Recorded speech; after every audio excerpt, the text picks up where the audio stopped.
ለማብሸቅ የምትጠቀመው ከሆነ ግን እመነኝ አገልግሎትን እግዚአብሔር አይቀበለው። እና አንዳንዶች ምን ያደርጋሉ?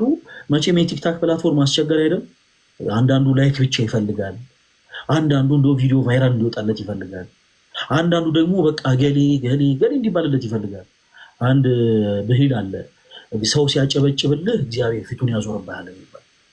እና አንዳንዶች ምን ያደርጋሉ? ስልካቸውን ይዘው ይገቡና ትራንስፖርት ቦታ ላይ በጣም ብዙ አይነት ሰው ነው ያለው እና ድምፁን ቀይሮ አንዳንድ ሰው እዛ ላይ ኢየሱስ እናንተ ሲል በጣም ሊረብሽ ይችላል። እና ፕሊዝ ዝም በል ሲል ልክ እንዴት ነው ራሳቸውን የሚቆጥሩት?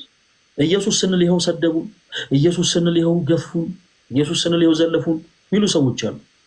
በጣም የሚገርም። በተመሳሳይ አሁን መገናኛ አደባባዮች ላይ ሜክሲኮ ኃይሌ ጋርመንት የተለያዩ አደባባዮች ላይ ደግሞ ይቆሙና ተመሳሳይ የሆኑ ሰዎች ኢየሱስ ምናምን ብለው ድምፃቸውን ቀየር አድርገው ሲያወሩ ሰው እየመረጡ በአንገቱ ላይ ማተብ ያሰረ ሊሆን ይችላል ወይ ካህል ሊሆን ይችላል። የሆነ ድምፃቸው ቀየር እያሉ ሲያወሩ ሰው ያ የሚወደው የጌታ የኢየሱስ ስም ሲጠለጠልበት ስለሚሆን ፕሊስ ዝም ብሎ ይላል። በተመሳሳይ መገናኛ ላይ ትይዣ ፍትሃዊ ሆነ ለመረዳት እዛው አደባባይ ላይ ካህናት አባቶች ህንፃ ቤተክርስቲያን ለማሰራት ሊሆን ይችላል፣ ወይም ደግሞ ኩላሊቱን የታመመ ሰው ለማሳከብ ሊሆን ይችላል እና በፍቅር ስለ ጌታችን ስለ ኢየሱስ ክርስቶስ ብላችሁ ሲሉ የትኛውም ሰው አይበሳጭ።